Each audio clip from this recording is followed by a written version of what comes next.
Did you know you can be chasing success and still be completely lost? The world tells us to hustle, grind, and follow our dreams, but what if your path isn't the one God designed for you?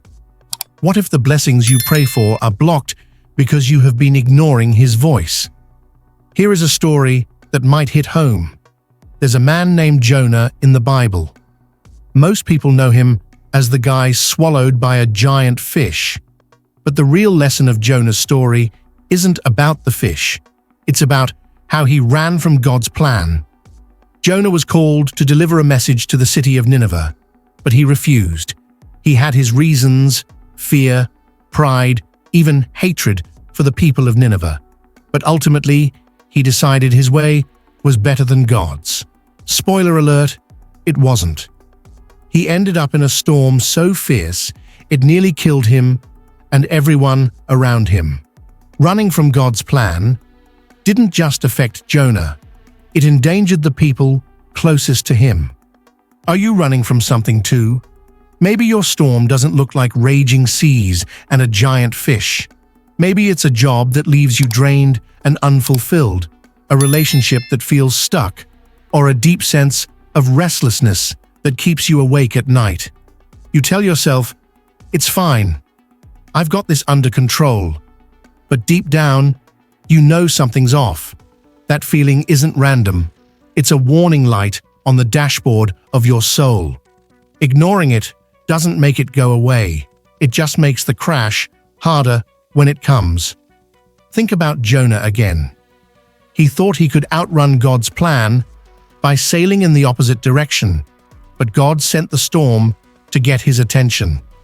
What storms in your life are trying to wake you up? Let's break this down with a modern example. Sarah always wanted to be a lawyer. Her parents told her she'd be great at it, so she worked hard, went to school, and landed a high-paying job at a top firm. From the outside, her life looked perfect. But every morning she felt this heavy weight in her chest. Something was missing, and she couldn't shake it. One day, she stumbled across a Bible verse. "For I know the plans I have for you, declares the Lord, plans to prosper you and not to harm you, plans to give you hope and a future." Jeremiah 29:11. That verse haunted her.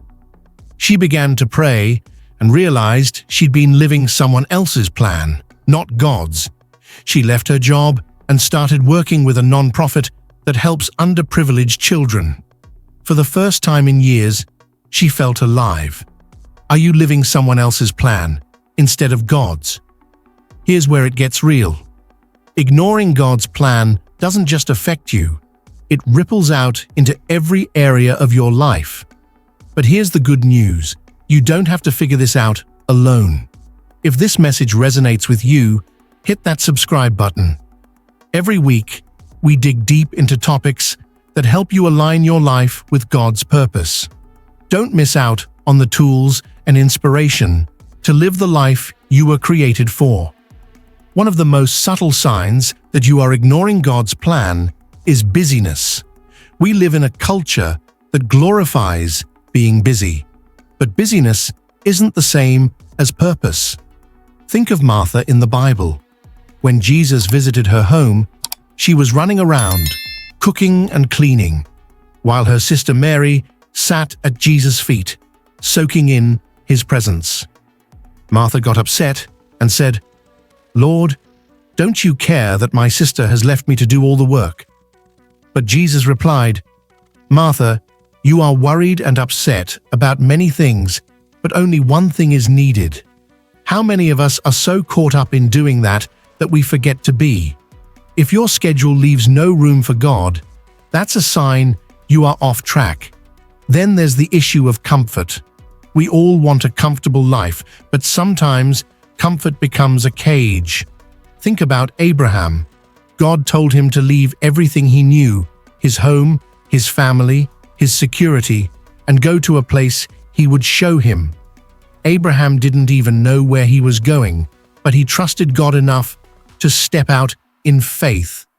What's the comfort zone you are clinging to? Is it a steady paycheck, a toxic relationship, or even fear of failure? Remember, God's plan often requires us to take risks, but those risks lead to something far greater than we can imagine.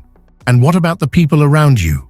Sometimes, God uses others to speak into our lives, but we're too proud or stubborn to listen. Proverbs 15:22 says, "Plans fail for lack of counsel, but with many advisors they succeed." Who are the people God has placed in your life to guide you? Maybe it's a pastor, a friend, or even a stranger who spoke the truth about your situation. Ignoring wise counsel is like walking through life with blinders on. You might think you're independent, but independence without God is just isolation in disguise. One of the hardest truths to face is that sin can block God's plan. It's not a popular topic, but it's real. David, the man after God's own heart, faced this. When he sinned with Bathsheba, his entire life unraveled: his family, his kingdom, his peace. But here's the key. When David repented, God restored him. If there's something in your life that you know doesn't align with God's will, don't ignore it. Bring it to Him. Repentance isn't about guilt, it's about freedom. And when you step into that freedom, you open the door to God's blessings. So where does this leave you? Are you ignoring the signs God is sending you? Maybe it's a storm, a sense of restlessness, or even the words of someone close to you. Don't brush it off. Take time to pray, reflect, and ask God to reveal His plan. And remember, His plan is always better than anything you could dream up on your own. Before we go, here's one last thought. You're not here by accident. If you've made it this far, it's because God is speaking to you right now. Don't wait for another sign. Step out in faith, trust Him, and watch how He transforms your life.